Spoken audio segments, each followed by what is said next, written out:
Good morning to you all. Whether you're here in the sanctuary or watching from home, welcome to the Unitarian Universalist Church of the Desert. I'm Bryna Blum, your worship associate this morning, as we share thoughts today on the Day of Atonement 2024. Before we begin, please take a moment to silence your cell phones. And if I lose my voice, just raise your hands, and Marty will make me louder. Here, as we do every week, we acknowledge that we are gathered on the unceded lands of the Agua Caliente Band of the Cahuilla people, and we commit to grow in our understanding and relationship with this land and with the people who inhabited it and nurtured it before its arrival. In this congregation, where we strive to honor the inherent worth and dignity of every person, you are welcome no matter your sexual orientation or gender identity, your age, your size, whether you're rich or poor. We welcome people of all races, religions, and cultures. We welcome you wherever you come from and whoever you love. We welcome all those who will learn and grow with us as we commit together to embrace the rich and beautiful diversity of the world. Our goal here is to build a community centered in justice, in compassion, and in love. We're glad you are with us this morning, whether you're here in the sanctuary or at home. We're very grateful for your presence. We'd like to take a moment now to greet newcomers and visitors. So if you're here for the first time or are a visitor and are comfortable doing so, we're glad you're all here with us today. If you want to learn more about us or our programming, please contact the office at admin@uucod.org or visit our website. And now please join me as Reverend Ian brings the Tibetan bowl, and we listen to the wonderful Chip Prince play our music for centering to start our service.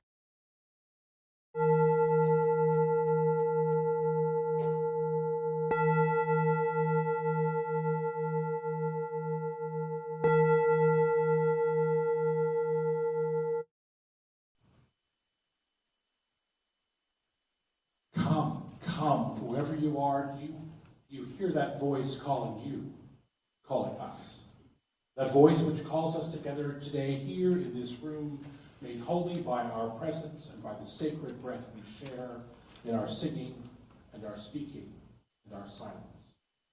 That voice that calls us to remember that we are not alone and that we are inextricably linked to all other life, woven in a vast tapestry of existence of which we are a powerful, integral, and holy part. And just as we have been called together here today, we act as the voice, the heart, the hands of another call. The call to walk with the wanderers, to sing and dance with the worshipers, to proclaim the memory of those who have taken their leave, to wrap the despairing and the broken in the arms of love and community, and to hold the hands of all of us who have broken our vows and call us back again and again and again to the covenant and work of justice, humility, and steadfast faithfulness. For this we are here together today. So my friends, come, yet again come, let us worship together. And friends, we will begin that worship by singing our opening hymn, Return Again, which we will do seated, so stay seated. The words are on the screen. It is in two parts that we'll just sing back and forth, and we'll end with the repetition of the first part. So, Chip, if you'll give us some starting, please.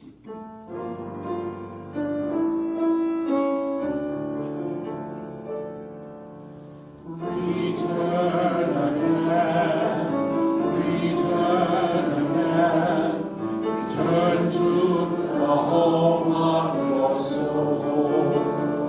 Read that again. Return again, return again, return to the home of your soul.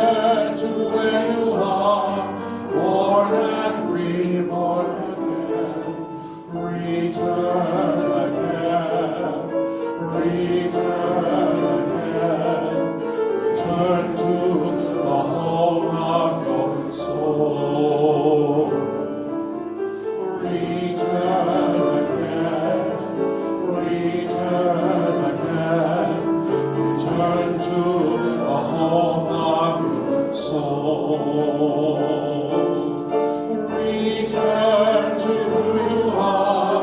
Return to what you are. Return to where you are. Born and reborn again. Return to who you are. Return to what you are. Return to where you are. Born and reborn again. Return again. Return again. Return to the home of your soul. Return again. Return again. Return to the home of your soul.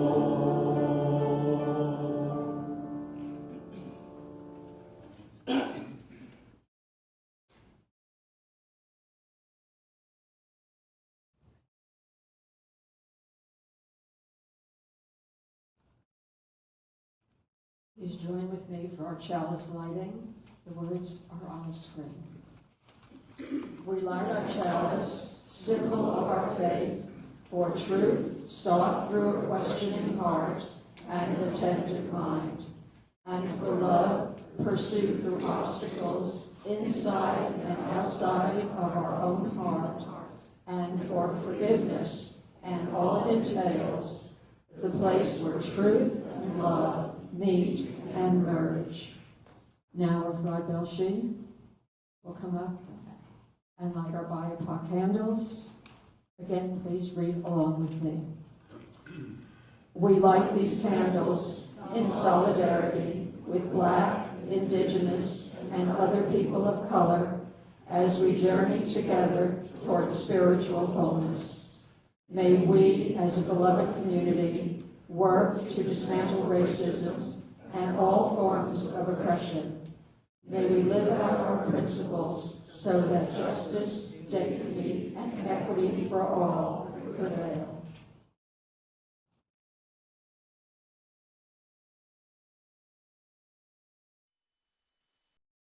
So I invite you to take a moment now and hold in your heart all of these joys, these sorrows, and all those that are unspoken.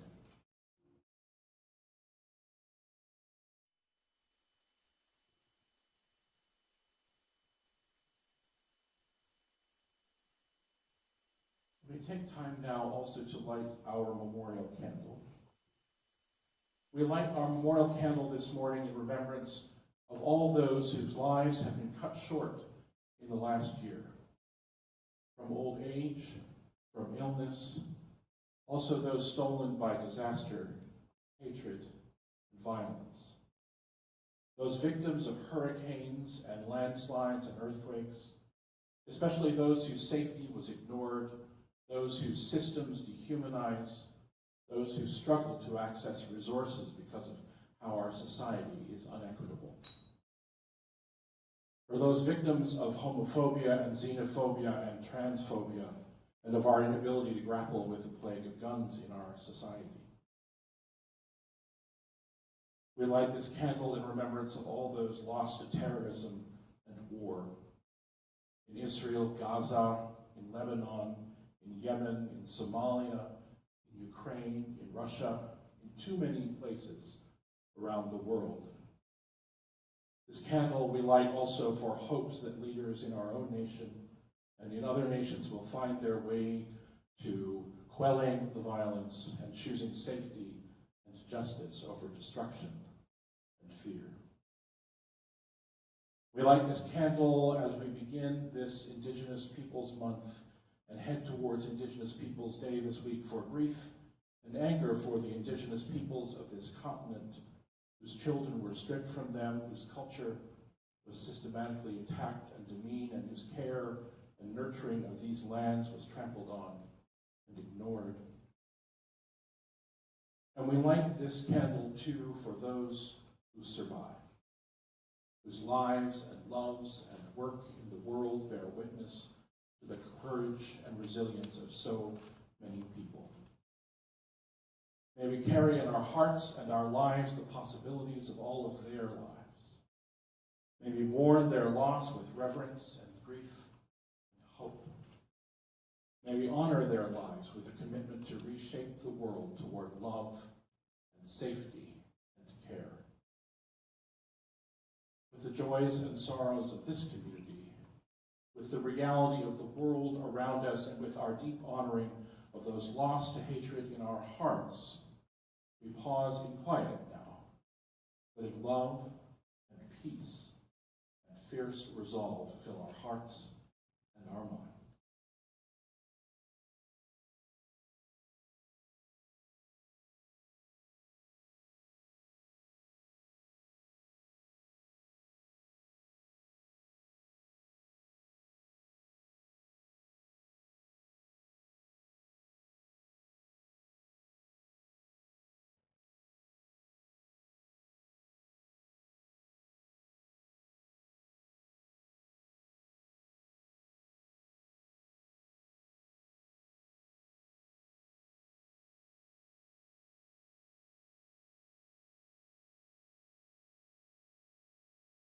May all beings know peace.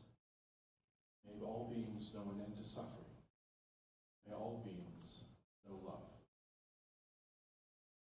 My friends, will you join your voices with us together as we sing our meditation in the Spirit of Life, Fuente de Amor.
Our theme for the month of October is living into our democratic process. As we head toward an election which feels like it is a turning point for our nation, it feels like we have lost that glue that holds us together as a society, that commitment to community that undergirds our choices of our political leaders at all levels. How we are together, how we choose to disagree with each other, how we choose to respond to the ways we hurt and are hurt by each other, feels like an important set of things to contemplate. And so I chose today to talk about awareness and repair, about atoning for our mistakes and repairing our relationships for that reason. And also because we are in the middle of what our Jewish neighbors and kin hold as their high holy days. These are the 10 days between the celebration of the New Year, Rosh Hashanah, which was Thursday, and the Day of Atonement, Yom Kippur, this coming Saturday. Through fasting and prayer, Jews are called to attend to the lives that they have been living admit and make amends for the ways in which they have fallen short in their lives and relationships, and make their new commitment to living holy, loving lives.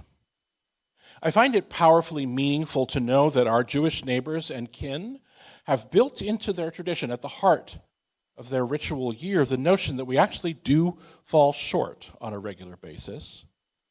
The very holiday implies that it is expected that we will stray from the path of our intentions, mess up, and hurt ourselves and others. It's not a good thing that we do these things, but these holy days remind Jews that perfection is basically impossible, and that's the way of the world.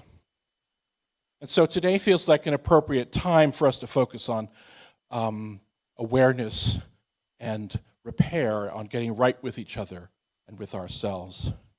And it's become my habit as a minister to set aside one Sunday this time of year to focus on this area because, and I've said this to you before, but I will continue to say it, I think that we have a lot to learn from our religious neighbors.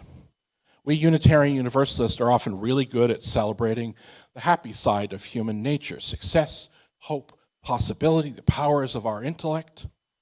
It feels really important for us, though, to be realistic about the mess that we can be part of, and to see that we can build stronger relationships and more resilient communities when we do the work of repair.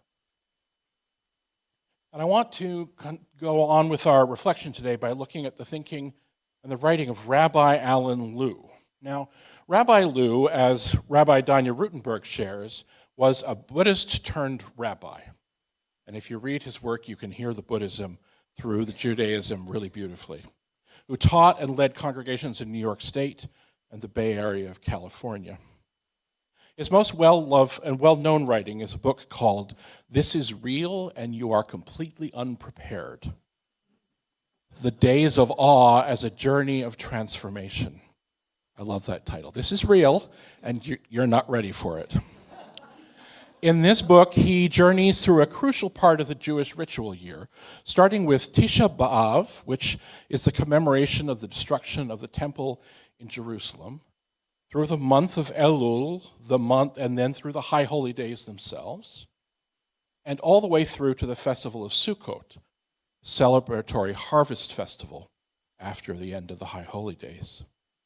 For Lew, this entire sequence, not just the high holy days themselves, but this entire sequence of ritual and practice parallels and recreates the journey of awakening of the soul. He writes, "We will move from self-hatred to self-forgiveness, from anger to healing, from hard-heartedness to broken-heartedness. This is the journey the soul takes to transform itself and evolve, the journey from boredom and staleness, from deadness to renewal." And in order for this, all to take place, he says we must find a way from unconsciousness to consciousness. We must find a way to become aware of the reality of our moral condition, that we have the capability of doing harm, that we have done harm, and that we need to become clear and honest about that in order to adequately make amends, to atone, to become right with each other and the divine as the year ahead begins. We become aware in order to approach the teshuvah, as Bryna mentioned, of the high holy days, the turning, the repentance, the return that we sang of earlier in wholeness, this return into wholeness and truth. The cycle, he says, honors our human need to master the unresolved elements of our life. We are called to understand that denial of the realities of the world and our human nature is a continuation of alienation from ourselves and our communities. He said, Teshuvah, turning repentance, is the essential gesture of the High Holy Days season. It is the gesture by which we seek to heal the alienation and to find at-one-ment, to connect with God, to reconcile with others, and to anchor ourselves in the ground of our actual circumstances, so that it is this reality that shapes our actions, and not just the habitual, unconscious momentum of our lives. We grow this awareness because it is only in the here and now that we can actually affect change, only in the here and now that we can break cycles of behavior and actions. It is in the month of Elul, the month leading up to Rosh Hashanah, Lou says, that we must focus on doing some spiritual assessment of ourselves and our lives, evaluating and judging our actions and practices. He suggests focusing on one area of our life, one simple area of our life: eating, money, sex. Just choose one simple and fundamental aspect of your life, he says, and commit yourself to being totally conscious and honest about it for the 30 days of the month. The truth of our lives is reflected in everything we do, and if we focus on even one small part of our lives, it brings up the entire truth of it. So he encourages us to find that one thing, and for a while, concentrate on it, pay attention. How do we do that? How do we feel when we do that? What does it mean? What does it look like? So part of the work of the cycle of these rituals this time of year is self-awareness, preparation for the turning that is to come. Now, most of us here are not Jewish in faith or in heritage, but I think we can learn something valuable from this kind of practice. We can take the opportunity now or any time, really, to focus on becoming truly aware of what we are doing and how we are interacting with ourselves and our world, to bring awareness. And from that awareness, we can grow action and change. I think that one of the things we might find powerful to be aware of is the humble knowledge that while we have certainly all been the recipients of harm, we are also, all of us, every one of us, capable of being the cause of harm to others through our actions, our inactions, and through the systems that we work within. This is an important realization that I think we need to remind ourselves each and every day as we get caught up in our own self-righteousness. And the ritual and practice of the Jewish High Holy Days invite us to realize something else as well, that healing is possible. Rabbi Nahum of Breslov, who lived from the late 1700s to the early 1800s in what is now Ukraine, and who wrote the words of the hymn we're going to sing at the end of the service, he wrote, "If you believe that you can damage, believe that you can fix. If you believe that you can harm, believe that you can heal." We cannot erase or change the past. What happened, happened. What we have done, we have done. But perhaps repair is possible.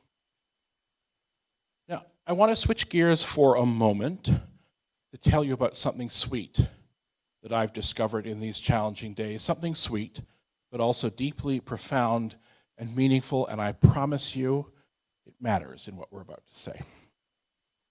For the most part, I am not a huge fan of most reality TV shows. Drag Race, Survivor, The Bachelor, The Great Race, they've never done much for me. I think it's the competitive spirit that they invoke that doesn't appeal to me, the way they encourage contestants to undermine each other, especially Survivor, play games with each other. Even the Great British Bake Off, as sweet and joyful as it can be, is a competition. It's not really for me, and that's just not it for me. But lately I found something, and if you love those things, more power to you. Love what you love, that's great. But lately I found something that soothes my weary soul. It's called the Repair Shop. And that's just what it is. The location is a barn somewhere in the English countryside that is converted into a workshop or a collection of workshops. Inside, you'll find experts in clockmaking and leatherwork, furniture making and repair, metalwork, instrument making and fabric, and even experts in teddy bears. Each episode, the host welcomes 3 people or families into the repair shop. Each brings with them an object or a collection of objects, something old, something damaged, something precious that needs a little loving care. Perhaps it's their grandfather's handmade clock that isn't keeping time as well as it used to. Perhaps it's a teddy bear given to a person by their aunt at a time when they needed a friend, and now it's battered and worn and showing its stuffing. Perhaps it's a bicycle given at an early age that's a little rusty and creaky.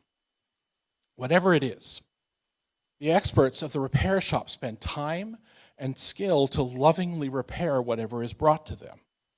Rewind broken springs, polish scuffed wood, fill in cracks in metal or wood or plastic, touch up the paint on a doll's face, give an old bag a new leather strap or an old army chest a new working lock. The experts are lovely people doing a lovely thing, restoring a beloved possession to health and wholeness. Each item has been brought there because it is a connection to someone the owner loves and wants to honor or remember fondly, or that they want to pass on to future generations, building connection that way. These are not Lamborghinis or fur coats or Rolex watches. They are old, battered, used things that are loved. And they are not returned to those who brought them in mint, original condition. Some fabrics are still worn down. Some marks of loving use are still there. These are still well-loved, well-used things, but the mark, time, and use may still be there. There are no emergencies on the show, no sudden revelation of faulty wiring for all of you who watch home repair shows, or nasty competition between the experts. Everyone is working together. As I was preparing for today's service, I realized that there's something in the repair shop that brings my heart and my mind to the things that we're dealing with today. The repair of brokenness, of broken relationship. Each teddy bear or clock or chair brought into the repair shop because it is beloved. It's brought in because it is important to the one who possesses it, because it has played an important part in their life, just as our relationships are important to us. They sustain us, connect us to love and to each other. And so they ask of us that we pay attention to their condition, that we repair them now and again, polish a scuff, rework some tangled threads, tighten some screws. Always, but especially at this time of year, we are called to care for our relationships lovingly and skillfully. And just as these beloved objects are important and central to those who bring them into the shop, our relationships cannot be taken for granted. Their place in our lives is important and central. We shouldn't leave them gathering dust on a shelf just because they are familiar and perhaps not as shiny or precise as they were in the beginning.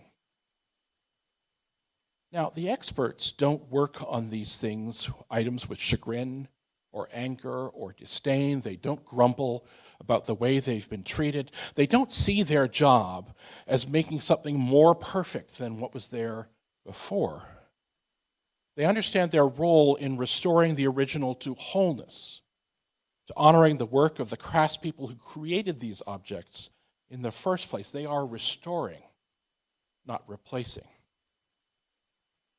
And just as the skilled experts on the show are not restoring these prized possessions to mint, out-of-the-box condition, we don't return our relationships to ground zero when we do the work of repair. Time and experience are still evident.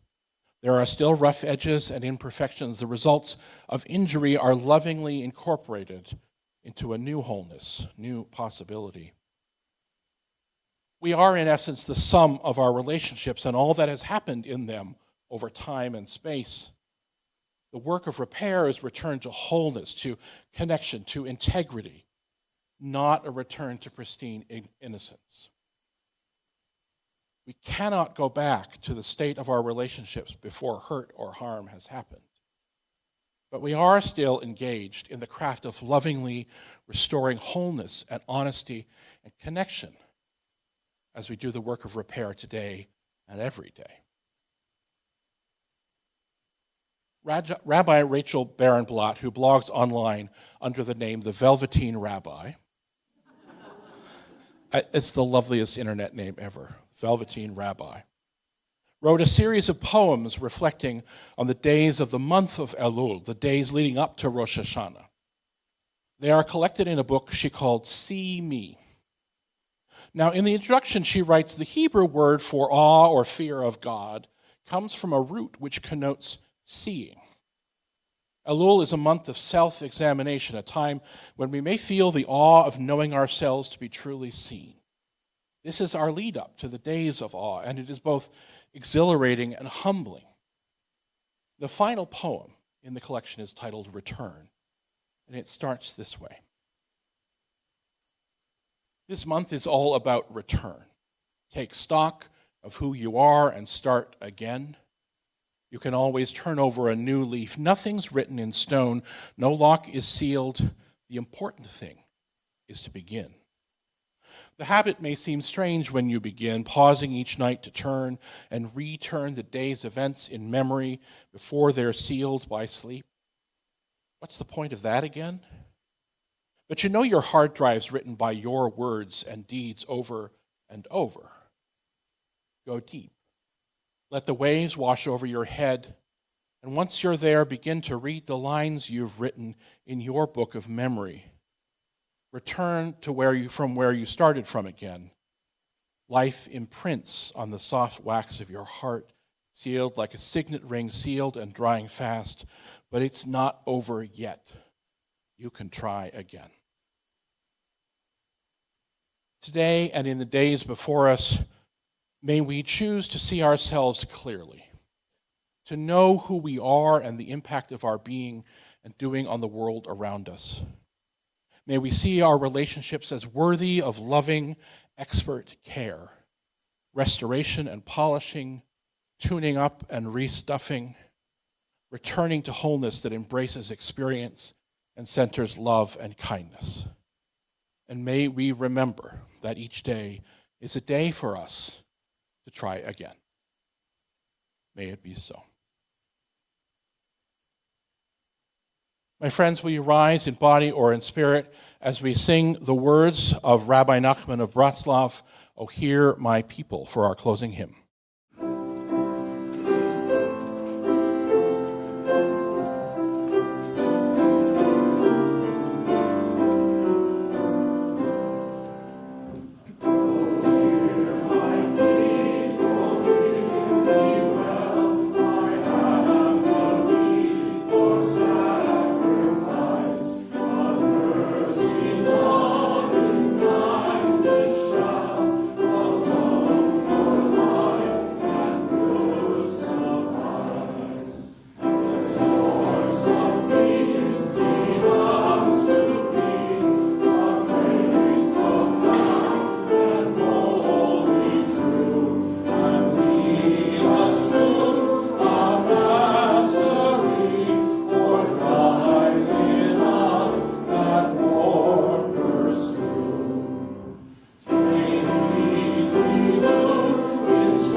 This is the time for this week's congregational news.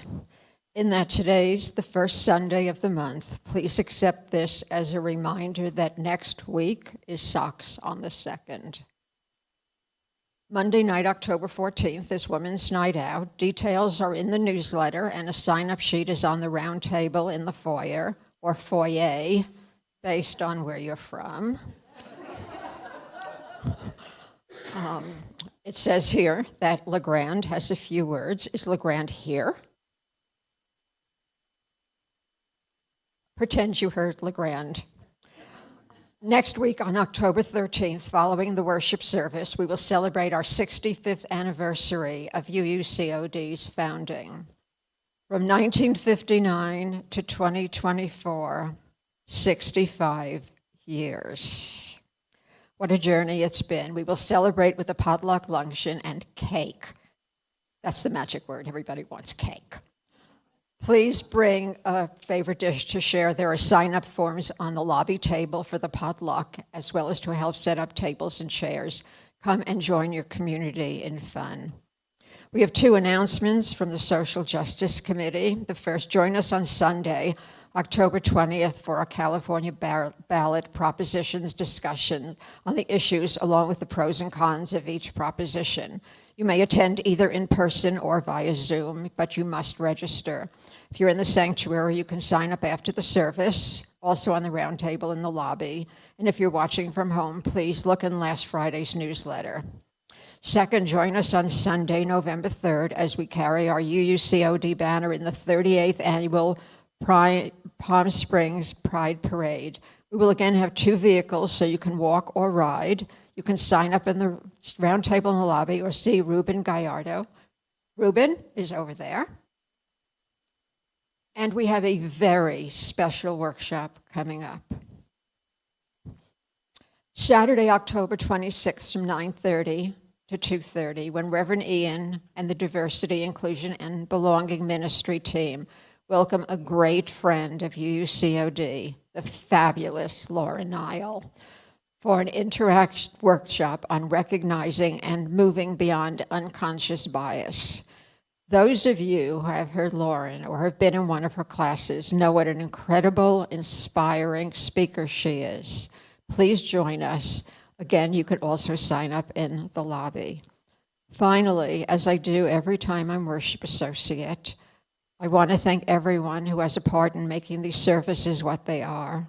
I start with our fearless leader, Reverend Ian, who made today's service so very meaningful, and gratitude to the fabulous Chip Prince, who never says no to me when I ask for something special, like bring him home.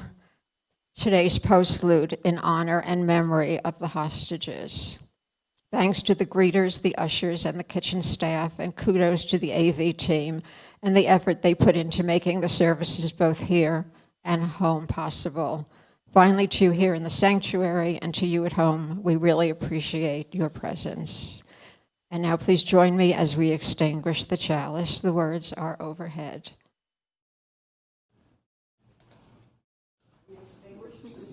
We extinguish this flame, but not the light of truth, the warmth of community, or the fire of commitment.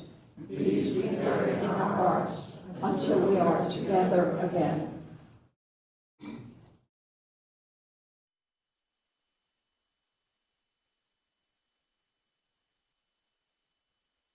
Thank you, Bryna. For our benediction today, I offer these words, which were shared by Rabbi Danya Rutenberg on Rosh Hashanah, the Jewish New Year on Thursday past. May it be a year of love and laughter and connection and inspiration, of learning and delight, of just action and righteous generosity, of truth-telling, creativity, bravery, and reaching out and gathering in, of solidarity and dignity and joy, and all of our collective liberations toward a more whole, more healed word. With that greeting, that celebration, that challenge in our hearts, friends, go in peace to love and serve the world.